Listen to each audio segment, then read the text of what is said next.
Hello दोस्तों, कैसे हो? बढ़िया। आशा करता हूँ आप सभी लोग बढ़िया होंगे। आज हम पढ़ेंगे कक्षा 9वीं अध्याय 2 बहुपद में प्रश्नावली 2.2 के क्वेश्चनों को सॉल्व करेंगे। आज जो हमारा टॉपिक है बहुपद के शून्यक, जो प्रश्नावली एग्जाम की दृष्टि से बहुत इंपॉर्टेंट है। यहाँ से 2 मार्क्स का क्वेश्चन आता है इस अध्याय से। ठीक है, तो चलो इस प्रश्नावली को हम सॉल्व करते हैं। तो जो हमारा टॉपिक है आज का, बहुपद के शून्यक। बहुपद के शून्यक। ठीक है, चलो बहुपद के शून्यक के बारे में थोड़ा सा जानकारी। एक बहुपद लेते हैं हम। देखो, एक बहुपद के बारे में जानते हैं।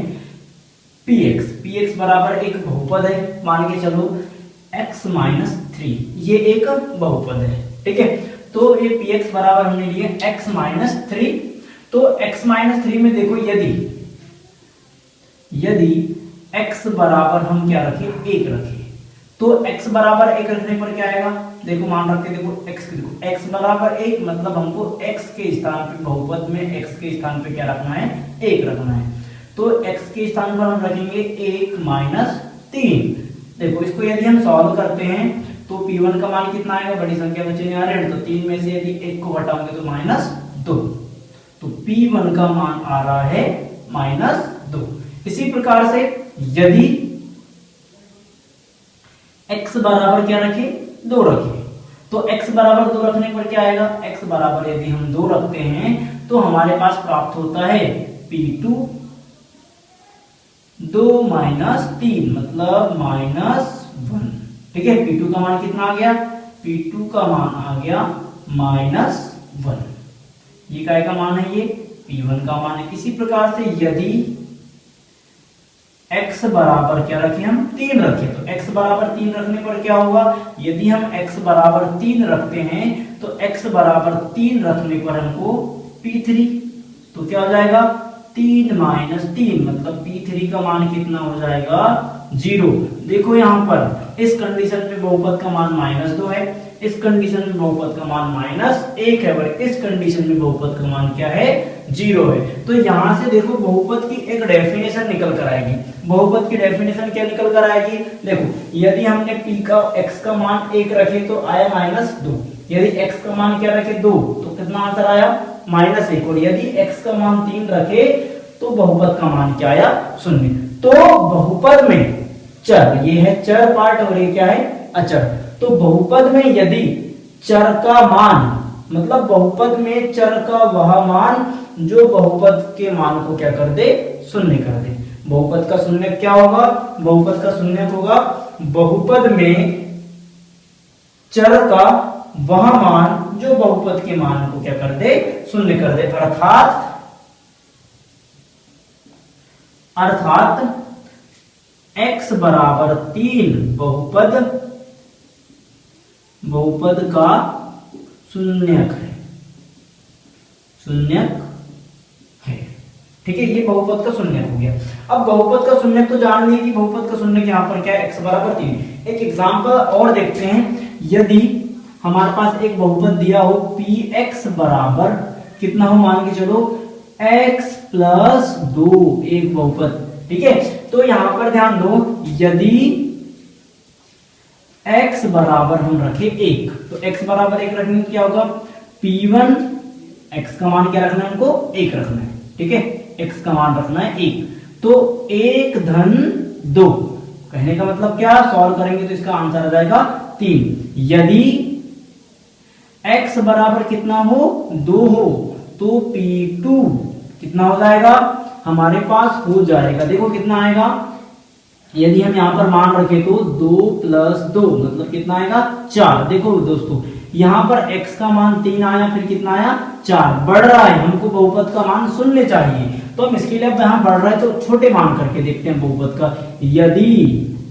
यदि x बराबर कितना हो, x बराबर -1 रख कर देखते हैं, -1 रखेंगे तो p -1 कितना हो जाएगा, x का मान रखना है -1, तो क्या हो जाएगा, देखो -1 प्लस 2, इसको सॉल्व करेंगे तो आएगा 1। यदि x बराबर -2, तो x बराबर -2 रखोगे तो कितना आएगा, -2 -2 + 2 मतलब 0। देखो यदि हम p का मान -2 रखते हैं तो कितना मान आया 0, मतलब बहुपद में चर का वह मान जो बहुपद को क्या कर दे, शून्य कर दे। मतलब यहाँ जो x बराबर -2 बहुपद का क्या है, बहुपद का शून्यक है। चलो इन दो कंडीशन के आधार पर हम यहाँ पर निष्कर्ष निकालते हैं कि बहुपद का शून्यक क्या होगा। बहुपद में x का वह मान जो बहुपद के मान को क्या कर दे, शून्य कर दे, बहुपद का शून्यक कहलाता है। अब बहुपद का शून्यक हो गया। चलो हम देखते हैं यहाँ पर कुछ बहुपदों के प्रकार देखे थे हमने। तो बहुपदों के प्रकार क्या देखे थे, बहुपद के प्रकार, बहुपद के प्रकार क्या देखे थे, हमने देखे थे शून्य बहुपद, शून्य बहुपद, हमने देखे थे अचर बहुपद, अचर बहुपद, हमने देखे थे रैखिक बहुपद, रैखिक बहुपद, और हमने देखे थे द्विघात बहुपद, हमने देखे थे त्रिघात बहुपद, बहुपद। ठीक है, ये बहुपदों के प्रकार देखे थे। तो शून्य बहुपद क्या होता है, शून्य एक शून्य बहुपद होता है, मतलब वह अचर बहुपद, मतलब अचर बहुपद का ये एक एग्जांपल है। लेकिन शून्य एक क्या होता है, शून्य बहुपद होता है। अचर बहुपद की संख्या हमारी जैसे 1 2 -1 1 के बटे 2 3, मतलब सभी वास्तविक संख्याएं क्या होती है, अचर बहुपद होते हैं। रैखिक बहुपद क्या होता है, ऐसा बहुपद जिसमें चर की घात होती है 1, मतलब ax धन b, जहां पर a नॉट इक्वल टू 0, मतलब a का मान क्या नहीं होना चाहिए, शून्य नहीं होना चाहिए। ये एक रैखिक बहुपद का व्यापक रूप है। कभी कभी क्या होता है कि रैखिक बहुपद का व्यापक रूप लिखिए, तो देखो रैखिक बहुपद का ये क्या है, व्यापक रूप है। इसी प्रकार से द्विघात बहुपद क्या होता है, द्विघात बहुपद मतलब ax का वर्ग धन bx धन c। यहाँ पर देखो द्विघात मतलब सबसे बड़ी घात कितनी होना चाहिए बहुपद में, 2, तो ये क्या कहलाता है, द्विघात बहुपद। त्रिघात बहुपद क्या होता है, ax की घात 3 धन bx धन c, bx स्क्वायर धन cx धन d, ये है त्रिघात बहुपद का व्यापक रूप। ये है तुम्हारे पास द्विघात बहुपद का व्यापक रूप। अब इनके शून्यकों पर डिस्कस करते हैं। ठीक है, तो दोस्तों याद रखोगे, अगर हम अचर बहुपद के शून्यक, अचर बहुपद के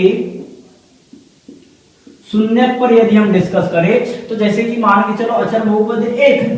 अब इसका यदि हमको शून्य निकालना है तो px बराबर क्या है हमारे पास 1, ये एक क्या है, बहुपद। अब यदि हमको इसका शून्य निकालना है तो देखो इसका शून्य निकाल सकते क्या, 1 के बराबर में 0 रखोगे तो यहाँ कभी x का मान आएगा नहीं आएगा, मतलब अचर बहुपद का शून्यक अपरिभाषित होता है।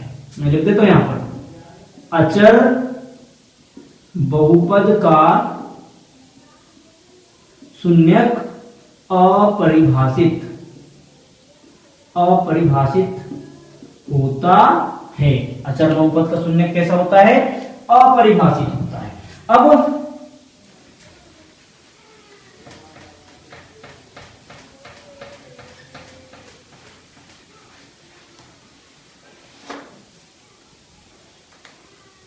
हाँ, तो हमने क्या देखे, अचर बहुपद का शून्यक अपरिभाषित होता है। यदि हम किसकी बात करें, रैखिक बहुपद की बात करते हैं। ठीक है, रैखिक बहुपद, तो रैखिक बहुपद की बात करें तो रैखिक बहुपद का शून्यक क्या होगा, देखो px बराबर एक हमारे पास बहुपद है ax धन b, ये हमारे पास एक रैखिक बहुपद है। तो देखो किसी भी बहुपद का यदि शून्य निकालना है तो उस बहुपद को शून्यक निकालना है तो उस बहुपद को हमको शून्य के बराबर करना पड़ेगा, अर्थात px बराबर क्या करना पड़ेगा, शून्य। तो px का मान कितना है, देखो ax धन b बराबर शून्य। तो यहाँ पर यदि हम ax बराबर b का पक्षांतर करें तो क्या होगा, माइनस b, तो x का मान कितना आएगा, माइनस b के अपान a। तो देखो यहाँ से पता चल रहा है जो रैखिक बहुपद का शून्यक क्या होता है, माइनस b के अपान a होता है। रैखिक बहुपद का शून्यक क्या होता है, माइनस b के अपान a। अब यहाँ पर देखो a का मान ये है और b का मान ये, ठीक है। तो यहाँ पर देखो रैखिक बहुपद का शून्य क्या होता है, माइनस बी के अपान ए। तो इससे क्या पता चलता है, इससे पता यह चलता है कि रैखिक बहुपद का केवल और केवल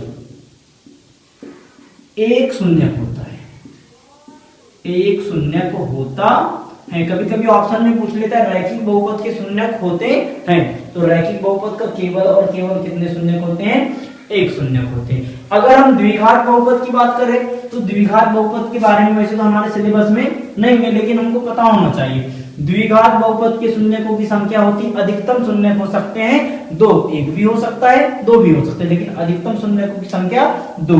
और त्रिघात बहुपदों के शून्यकों की संख्या कितनी होती है, त्रिघात बहुपदों के शून्यकों की संख्या अधिकतम शून्यक हो सकते हैं तीन और न्यूनतम हो सकता है एक, ठीक है। तो ये त्रिघात बहुपदों की शून्यक के बारे में हमने डिस्कस किए। तो एक प्रकार से बहुपद के शून्यक क्या होंगे, बहुपद का वहमान जो बहुपद में x का वह मान जो बहुपद के मान को क्या कर दे, शून्य कर दे, क्या कहलाता है, बहुपद का शून्य कहलाता है। ये बहुपद के शून्य के बारे में हमने चर्चा की। तो तुमको बहुपद का शून्य ज्ञात करना आ जाएगा। क्या करोगे, बहुपद का शून्य ज्ञात करना है तो कुछ नहीं करना है, जो हमको बहुपद दिया होगा बहुपद को हमको सबसे पहले 0 के बराबर लिखना है और फिर वहां पर बहुपद का मान रखना है और पक्षांतर करके जो x होता है x का मान निकाल दो, तो वही मान क्या कहलाएगा, बहुपद का शून्य। अगर हम एग्जांपल ले कि जैसे कि मान लो हमारे पास एक बहुपद है 2x धन 3, ये एक बहुपद है। तुमको बोला इसका शून्यक निकालो तो तुम बिल्कुल आसानी से इसका शून्यक निकाल सकते हो। px बराबर एक हमारे पास बहुपद है तो शून्यक निकालो, तो x का मान क्या है, देखो यहाँ पर सूत्र में देखो क्या है, माइनस बी, तो ये b का काम कर रहा है और ये का काम कर रहा है a। तो इसकी तुलना हमको करना है इस बहुपद से, क्योंकि ये रैखिक बहुपद का व्यापक रूप है। तो देखो b का मान दिख रहा है 3 और a का मान दिख रहा है 2, तो मान रखो यहाँ पर सूत्र में माइनस बी पहले से ही है और b का मान कितना है 3 बटे a का मान कितना है 2, तो ये क्या हो जाएगा, माइनस 3 के बटे 2, इस बहुपद का क्या हो जाएगा, शून्य हो जाएगा। ठीक है, चलो अब इस प्रश्नावली के क्वेश्चनों को हम क्या करते हैं, सॉल्व करते हैं। तो आप लोग यहाँ पर क्या क्या चीजें याद रखोगे, आपको याद रखना है द्विघात बहुपदों की संख्या अधिकतम 2 होती है। ये थोड़ा इंपॉर्टेंट है कि अचर बहुपद के शून्यक, तो अचर बहुपद के शून्यक क्या होते हैं, अपरिभाषित होते हैं। ये याद रखोगे, ये ऑप्शन में आता है कि अचर बहुपद के शून्यक क्या होते हैं, तो क्या होते हैं, अपरिभाषित होते हैं। इसी प्रकार से रैखिक बहुपद का शून्यक ज्ञात कीजिए, तो रैखिक बहुपद का शून्यक होता है माइनस बी के अपान ए और व्यापक रूप क्या होता है, ए एक्स प्लस बी। ठीक है, ये रैखिक बहुपद का क्या है, व्यापक रूप है। अब हम प्रश्नावली के सवाल की ओर आगे चलते।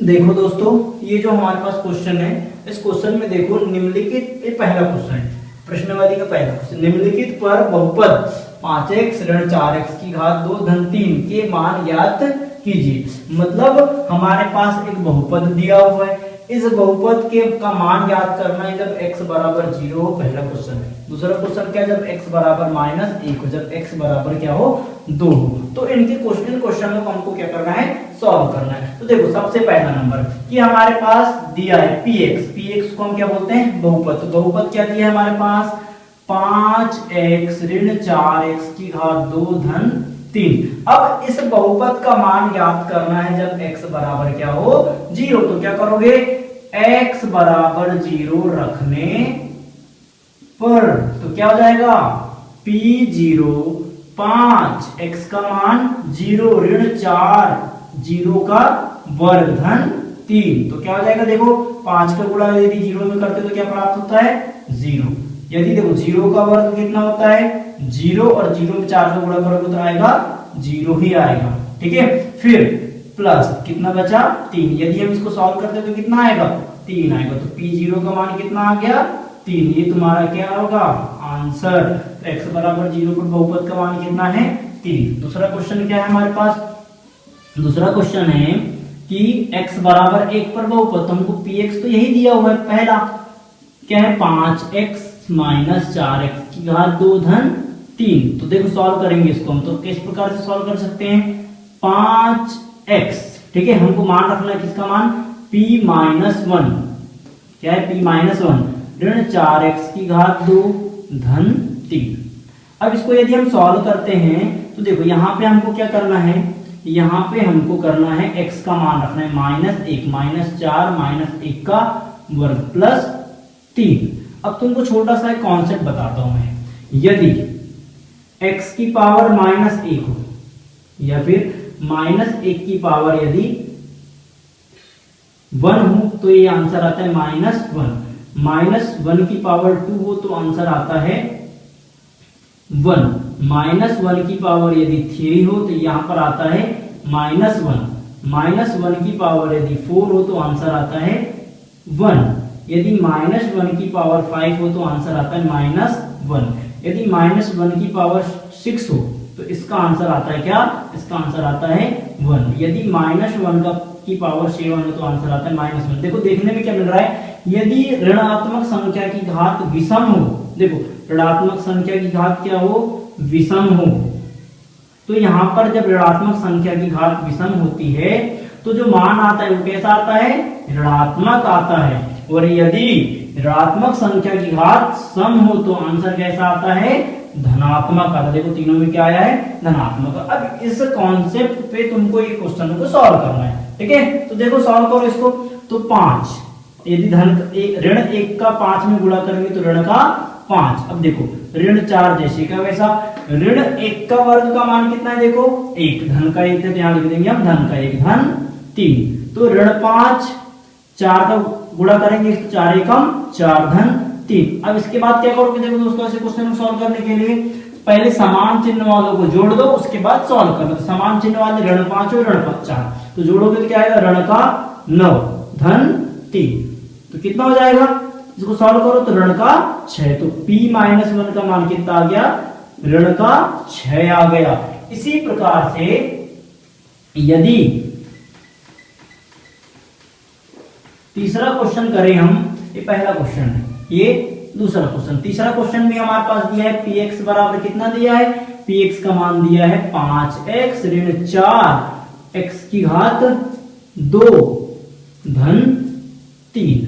इसमें सॉल्व करो, 5x का मान है 2, p2 है ना, हमको p2 ज्ञात करना है, ऋण 4 2 की घात 2 धन 3, तो कितना 5 दूनी 10, ऋण 4 2 का वर्ग कितना होता है 4, 2 का वर्ग होता है 4 धन 3। अब इसको सॉल्व करो तो 10 4 चौके 16 ऋण 16 धन 3। अब सॉल्व करो, पहले समान चिन्ह वालों को जोड़ दो, ये धन वाला है ये धन वाला, दोनों जुड़ जाएंगे तो ये 10 वर 3 13 ऋण 16, इसको सॉल्व करोगे तो कितना आंसर आएगा, ऋण का 3, तो p2 का मान कितना आया है, ऋण का 3। इस प्रकार से हम पहले क्वेश्चन को सॉल्व कर सकते हैं, ठीक है। ये पहला क्वेश्चन, दूसरा क्वेश्चन और तीसरा क्वेश्चन। अब हम ये पहले के 3 क्वेश्चन, अब हम क्वेश्चन करते हैं दूसरे नंबर के, ठीक है।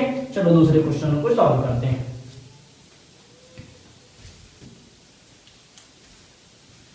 देखो दोस्तों हमारे पास अगला क्वेश्चन है, निम्नलिखित बहुपदों में से प्रत्येक बहुपद के लिए p0, p1 और p2 ज्ञात कीजिए। चलो पहला क्वेश्चन सॉल्व करते हैं। पहला क्वेश्चन है, हमको ज्ञात करना है p0। तो p0 देखो बहुपद में जो y के स्थान पर क्या रखे हमने 0, तो यहाँ पर भी y के स्थान पर क्या रख दोगे 0। तो यहाँ पर सबसे पहले देखो 0 का वर्ग ऋण 0 धन 1, तो इसको सॉल्व करोगे तो क्या होगा, देखो 0 का वर्ग 0 ऋण 0 धन 1, मतलब क्या आ गया इसका आंसर प्लस का 1, p0 का मान आ गया प्लस का 1। ये पहला क्वेश्चन, पहला हुआ सॉल्व। इसके बाद याद करना है हमारे को, चाहो तो यहां पर लिख सकते हो कि y बराबर 0 रखने पर, यहां पर क्या करोगे दूसरा, y बराबर 1 रखने पर तो क्या हो जाएगा p1, देखो p0 निकालना तो क्या रखे थे 0, अब p1 निकालना है तो क्या रखोगे 1, तो p1 बराबर क्या हो जाएगा 1 का वर्ग ऋण y धन 1, तो क्या हो जाएगा, देखो इस आधार पे हो जाएगा 1 का वर्ग 1 ऋण y का मान क्या रखना है हमको, y का मान रखना है, देखो y का मान रखना है 1, तो ये हो जाएगा 1 धन 1, देखो 1 से 1 कट जाएगा, धन में 1 ऋण में तो क्या हो जाएगा, देखो धन का 1, तो p1 का मान आ गया धन का 1। इसी प्रकार से ज्ञात करना है p2, तो क्या करोगे y बराबर 2 रखने पर, तो रख दो यहाँ पर P2, तो P2 बराबर क्या हो जाएगा 2 का वर्ग ऋण 1, y का मान है 2 धन 1, यहाँ पे हम मान रख रहे हैं, तो क्या हो जाएगा 2 का वर्ग 4 ऋण 2 धन 1, तो 4 में से 2 गया, 2 4 और 1 5 ऋण 2, तो 5 में से 2 गया 3, तो P2 का मान कितना आ गया, P2 का मान आ गया 3। इसी प्रकार से दूसरा क्वेश्चन देखो, पहला हो गया P0 P1 और P2, याद रहे P2 ज्ञात किया हमने। अब इसके बाद हमको यहाँ पर देखो इसमें भी क्या करेंगे हम, t बराबर 0 रखने पर, तो ये हो जाएगा P0 हो जाएगा, देखो t के स्थान पे रखेंगे तो क्या जाएगा 2 धन 0 धन 2 0 स्क्वायर माइनस 0 क्यूब। ठीक है, अब सॉल्व करो, ये 0 को हो जाए, ये भी 0 मतलब 2 प्लस 0 प्लस 0 प्लस 0, तो क्या बचा 2, P0 का मान आ गया 2। इसी प्रकार से t बराबर 1 रखने पर, तो क्या हो जाएगा ये P1 हो जाएगा। तो P1 क्या होगा देखो 2 प्लस t के स्थान पे रखना है 1 प्लस 2 t के स्थान पे रखना है 1 स्क्वायर माइनस t के स्थान पे रखना है 1 क्यूब। सॉल्व करो, 2 प्लस 1 प्लस 1 का वर्ग 1 में 2 का गुणा करोगे तो आएगा 2 ऋण 1 का घन कितना होता है 1 ही होता है। सॉल्व करो, देखो धन का 1 ऋण का 1 कट गया तो 2 और 2 कितना हो जाएगा 4, तो P1 का मान कितना आ गया 4। और लास्ट बच गया है कि t बराबर 2 रखने पर, तो p बराबर 2 रखोगे तो क्या होगा देखो, p बराबर 2 रखोगे तो आएगा P2, तो यहां पर रखो 2 प्लस t के स्थान पे क्या रखना है 2 प्लस 2t, तो 2 स्क्वायर माइनस 2 क्यूब। अब सॉल्व करो, 2 प्लस 2, देखो 2 का वर्ग होता है 4 में 2 का गुणा करोगे तो कितना 4 दूनी 8 ऋण 2 का घन कितना होता है 8, एक धन का 8 है ऋण का 8 है, दोनों कट गए तो कितना बचा 2 और 2 4, तो P2 का मान कितना आ गया 4। इस प्रकार से ये पहला क्वेश्चन हो गया और ये दूसरा, और 2 क्वेश्चन बचे हैं, इन 2 क्वेश्चनों को हम सॉल्व करते हैं।